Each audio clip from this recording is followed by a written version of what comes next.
Thank you, and good morning, everyone. All right. So I thought we had an amazing day yesterday, and welcome to the day 2. We've got a packed agenda today, so that's pretty exciting. And I still remember back in 2013 when we ventured into our first GRC Summit, and this was still an idea and a concept, and we thought Vegas was a good destination, and that didn't really quite work out. So. But this summit has come a long way over the last 5 years, and it really makes me feel really proud of that. And a lot of that has been because the impact of GRC around the world has actually become a lot more meaningful in corporate performance, and that's quite amazing. And the conversations that you all have carried forward, that is something that has been building the momentum around GRC. So thank you for keeping the conversations going on GRC. And thank you for all those people. By the way, we've got a whole group of people online, on live stream, as we speak right now around the globe. So I want to thank all of those people who are not physically in this room to be participating in this GRC Summit. So we are here in person, physically, but there is a whole audience out there virtually. So thank you for participation here. So as I reflect back at the last year, a lot has happened around the world. And one of the key challenges that I feel has happened is it feels to me that there's been a crisis of trust. And this is something that has hit businesses and governments and leadership and so forth. You know, you can see the spate of headlines all across, and corporate scandals or data privacy or data breach or anything else that you look at. And we're entering this era where we have to deliver higher level of transparency overall. The second key observation that I have is that, and this is directly a consequence of the first point that I made, is that consumers are demanding higher standards of governance and integrity, full stop. And by the way, you and we cannot ignore their voice anymore, because they're being amplified so powerfully and so rightfully through social media. So that puts a higher degree of onus on all of us to be more transparent and more responsible. That's just reality today. And my third observation, which I reflect back at the last year, and this one is unfortunate, is the social divide, the socio-political-economic divide has actually widened, which is not good. You look at it, there's political polarization, there's more inequity, crippling student debt. So things aren't necessarily looking as good as what you would think, if you just looked at the NASDAQ or the indices. So there is a greater divide now than ever before. So we have to address that. And none of this is easy fix or quick fix in my mind. It's not that straightforward to address it. But if you want to attempt to address it, one of the things that I feel is needed is what I would call inspired leadership. And that's where the game begins. Michael talked about perform with integrity, and I really like that tagline because it really captures the essence of who we are. Perform with integrity. To perform with integrity, you need leadership with integrity, because that's the genesis of all this. So we need leadership with integrity, and that's what I call in my words, inspired leadership. So let's talk about inspired leadership. What is inspired leadership? How does that look like? And what does that mean? And how each one of us can become one and be one and role model one and proliferate that in our respective corporations, because that is the need of the hour as we look at things. So what does inspired leadership look like? Well, the first thing is inspired leaders balance profit and purpose. Sounds like a social good conversation, but not really. That is the world in which we live. Profit and purpose have to be balanced moving forward. Larry Fink, who's the founder and chairman of BlackRock, he manages, and his firm manages $1.7 trillion of assets globally. In a recent letter that he sent to the public company CEOs, in which they invest on behalf of all the shareholders, one of the things which he said, and I kind of see this as a watershed moment as he wrote this letter, and he talks about the concept that moving forward, you, the CEOs of public companies, as custodian of the assets, your responsibility is not just to deliver financial results, but you have to prove and demonstrate social impact. And he meant it. This was real. So if you guys want to learn more about it, just Google this newsletter and just read this letter it's out there. So CEOs have to deliver financial returns, but they also have to demonstrate social impact. That's the world in which we are living. And that's the ask by one of the biggest shareholders that we know of. I predict that this is going to be the norm 5, 10 years from now. That's where the world is headed. I call it doing well and doing good have to be part of your corporate strategy. It's not an option. It's not a separate CSR department or governance department that you can create to make it feel like you've got the check mark done. Doing well and doing good are going to be part of the blueprint of a principled leadership, or to perform with integrity. That has to be done as a cohesive corporate strategy. That's the world in which we're entering. A decade back, or a little longer, I still remember Shelley and I, we drafted the whole GRC concept of saying how do we bring it all together.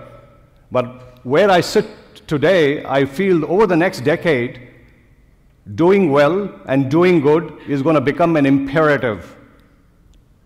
It is going to be needed, and for a reason. This is not just me saying this because I believe in it, it's because there's a fundamental demographic shift happening as we speak. By 2025, 75% of our workforce is going to be millennials. 75%. They're going to be share owners. They're going to be demanding a different objective than we have in our generations. They value social impact. They value purpose. Profits are important, but equally important is purpose.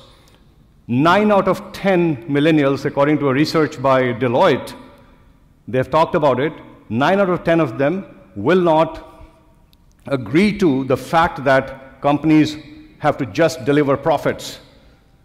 They have to deliver profits and they have to deliver impact. Twofold. And that's 75% of the workforce is going to be demanding that.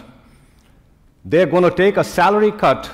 7 out of 10 of those millennials will take a salary cut to work for lower wages if the company is more socially responsible. That's just the demographic we're going to be dealing with. Again, 7 of 10 of them will pay higher prices for products if those products are more responsible, if they're branded more responsible, if they deliver more responsibility and impact. That, to me, is tectonic shift. From the age group that I come from, at least, from before, we were told that corporate purpose, the reason for being, was profits. And then you had this little thing called non-profits that did non-profit work, and then the governments did the government work. I think those silos have to be shattered and broken, and that's going to happen because the millennials are demanding that. So it's coming. It's not here today necessarily in that same way, but when you read Larry Fink's letter, that's well under its way. One company that I find exemplary in its way they have dealt with this, and they're ahead of the curve, is the sneaker manufacturer, Adidas. So if you think about Adidas, and they have done an absolutely brilliant job, what they've done is they cleaned up the ocean floor and built 1 million shoes from the plastics found on the ocean floor. 1 million shoes. And that is pretty amazing that they have recycled it, cleaned up the environment, and it's woven into their product strategy. And what's phenomenal is over the last 2 years, their market share is through the roof. In a very hyper-competitive market with global brands and people pumping in significant investment in innovation, they're outperforming every competitor out there. Their market share in the US has grown 2x in the last 2 years. And you wonder why that has happened. Well, they haven't just created a CSR department or a governance department on the corner. They have taken the concept of doing well and doing good and made that part of their core corporate strategy, their brand strategy, and it's coming from the top. So when you are thinking about how to deliver high performance, the way to think about it is you got to weave these things into the corporate strategy. So that's the first essence of an inspired leader. The first characteristic is to learn to balance purpose and profits. So as custodians of responsibility, for all of us here, I'd like us to reflect on this topic, because whether we like it or not, that's the ask over the next 5, 10 years. And our jobs is to make that happen. The second core element that I find when I think about inspired leadership, when I think about how to perform with integrity, is really about how our role is to create bridges, not divides. And I speak at that in a very general term, but I want us to think about how we become better and better as individuals, as leaders, as businesses, to connect the dots and to build bridges. That is the need of the hour. So inspired leaders empower people with more skill development and training. They think about inclusive growth. You know, I know we are entering the age of AI and technology, and that's really exciting. You know, especially for those of us who live in Silicon Valley, we keep hearing the headlines. But our responsibility is to do that in an inclusive way as how we create and support jobs, not, you know, take away jobs, not create automation which destructs, you know, millions of jobs, but how does it amplify the value that AI brings to the table. So what is important for us is to think about how we create more skill development and training as GRC professionals. In our own little way, a couple of years back, we launched MetricStream University.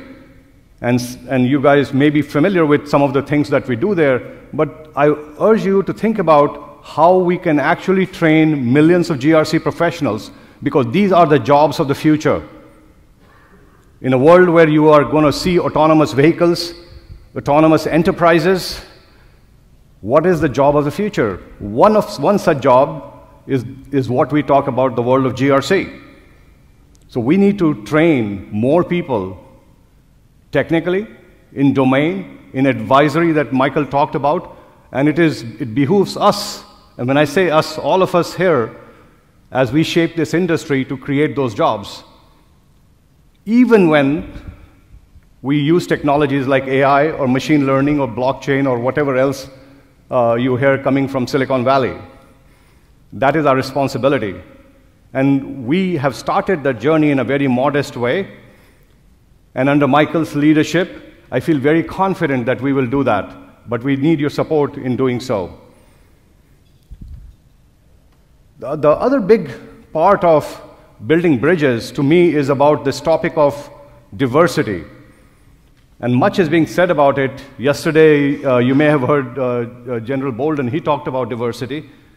And to me, diversity is fundamental for inclusiveness. You know, the workforce is evolving, is changing, and diversity is an asset. It's not just something that you do for social good. It is your strategy. It should be core of your strategy. How can you be inclusive and genuinely respectful? As GRC professionals, we've got to think about that. We have to think about how to take the concepts of diversity beyond the four walls of your respective company to your supply chain by thinking about superior third-party management. How do you do that? How do you take the concept of diversity to the third parties that you govern? How do you think about creating an audit platform for corporate integrity? I know we talk about audit for financials, and that we've been talking about for the last decade or more. But I urge you to think about how do you audit the culture? And can we? And should we? So these are very important questions where we sit today as the world is evolving. So I want you to think about diversity. And diversity is something that is fundamental to what all we do today as GRC professionals. And clearly, as we think about building bridges, technology is going to be a key asset for us. And I just have to say something very little on that topic is a lot has been talked about as AI will create billions of dollars of value and automation and human productivity and so forth. I'm personally flipping the question around and asking the question, instead of talking about how AI creates billions, I want to talk about how AI can help billions. And that's the part that as GRC professionals, as leaders, as inspired leaders, we have to ask, how can we drive that inclusive growth? And how can we pervasively make that impact? That is an opportunity for us. And there are no easy answers to this, but I definitely want to pose that question for you guys to reflect on. But that's how you build a more equitable society where there are real bridges, not divides. So that's the second attribute of an inspired leader. The third, and this is very near and dear to all of us, I'm pretty sure, is inspired leaders have a deep understanding of risk. They thrive on risk. They embrace risk. They have very specific risk programs, teams, and tools to help them engage.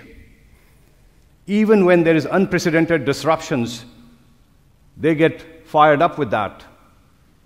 It gives them a shot because they realize that that's an opportunity. They don't run away from risk, they embrace risk. That's the mark of an inspired leader. At some level, each one of you here, for me, reflects and exemplifies that. Risk is something that we need to embrace. Risk and performance, as I say, are flip side of the same coin. Companies have to operate on that fundamental principle. And our jobs is to weave risk management into the very fabric of the company, not just in a separate department, but how it weaves into the full extended enterprise. A good example that comes to my mind of one of our customers, which has done an amazing job in this arena, is a large global services company. And they really exemplified inspired leadership when they took their strategy group, they took their risk group, and they merged it together under one umbrella. Because they realized that no corporate strategy can run as efficiently and effectively if it does not understand the other side of the coin, which is risk. And from the boardroom to every person on the front line, they're using the concepts of risk management and risk appetite, risk identification, and all of those things to be able to bring it all together. And it's driving their strategic objectives straight down from the CEO across their 200,000 employees around the world. So it's massive at-scale deployment pervasively with close linkage of strategy and corporate performance and risk management is being done. And I forecast that 5-10 years from now, there'll be number of these GRC journeys which will do the same thing, which will link corporate strategy and risk with a deep understanding. And that's what inspired leadership is about, as I look at it. The fourth item that I feel which defines an inspired leader is they are obsessively passionate about the voice of the customer. And I had touched upon this a little bit last year. We, as inspired leaders, have to embrace the customer. That is the reason why we are here today. It is my absolute honor and privilege. And Michael announced our Voice of the Customer program yesterday. And the fact that I have the privilege and honor to be able to sit down with you and listen to you and learn from you. That is literally my privilege. So I want to thank you for giving me the opportunity, because every input that I get and the team gets, it makes its way into our improvement of our products, of our services, of our support. And that is how, as a company, we thrive. But I urge you to also think about how in your respective company, you have to take the center stage of the voice of the customer. What we do, without linking GRC straight to the customer, we are falling short. So it's an amazing opportunity for each one of you to ask that question as to how do I put the voice of the customer at the center of my GRC program. And these are things that are going to take some time to evolve and do, but the trends are absolutely pointing in that direction. You know, CEOs worry about what customers are feeling.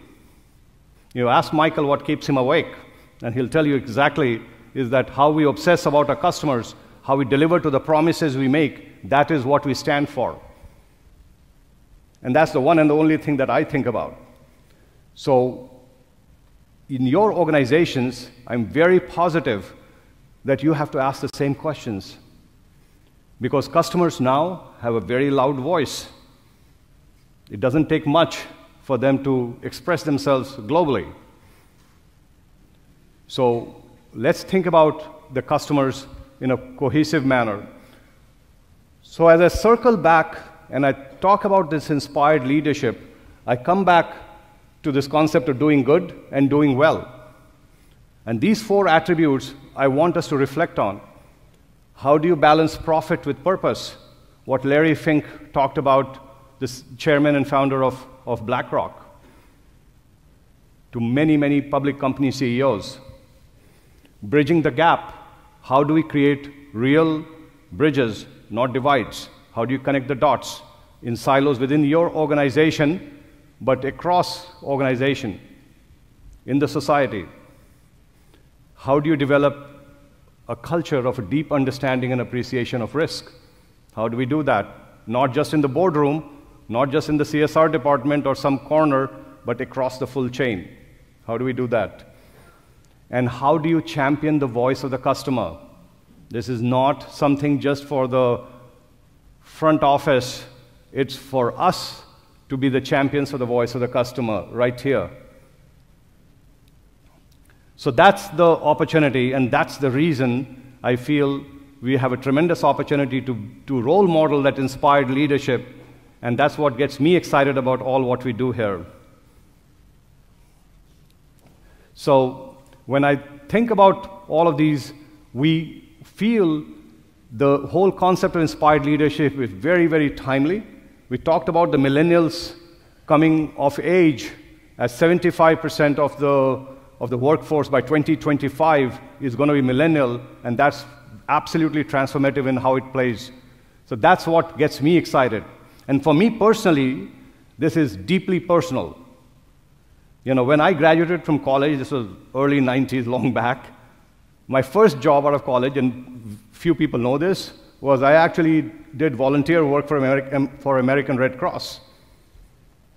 And I didn't have a grand agenda or a grand plan. I just did something that I wanted to do, and then one thing led to another, and that took me into my personal entrepreneurial career for the last 25 years. So I know the power of doing well and doing good, how that works together. When I look at somebody like Michael, who you met yesterday here, you know, he models to me, you know, an epitome of a living example of principled leadership.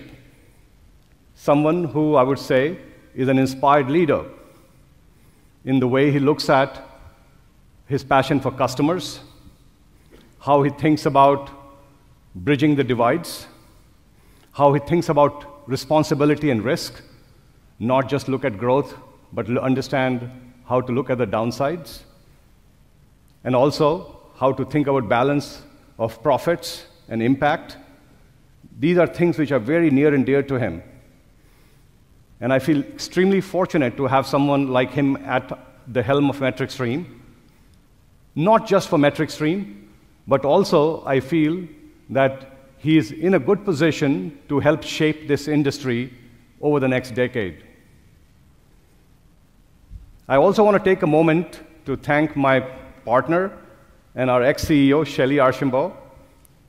You know, she and I have been doing this for the last 15 years, and you heard her a little bit yesterday. You know, I mean, for personal reasons, she had to step down. But what's most amazing about her was she comes up and she says, you know what? We need to create the next generation of inspired leaders, women leaders. And so there she is launching off, how do we create next generation of women leadership in GRC? So Susan and Shelley, and they're trying to figure out a strategy where we can create something of inspired women leaders in GRC. So I can't thank her enough for all what she has done for us, for this industry, and for our company. I also want to thank all of you, and as I said, if there is a group of people who can build the principles of inspired leadership, it's all of you. Because if you look at those 4 things that I talk about, those 4 things around, you know, doing well and doing good, you live that and you do that every day. So my ask is, stay on your trail, be on your GRC journeys, and build the culture of that inspired leadership. And I have to thank MetricStream and all my colleagues, the 1,200 of them, that when I see sparks of inspired leadership in our company, that is the reason that gets me to come to work every day. So thank you all.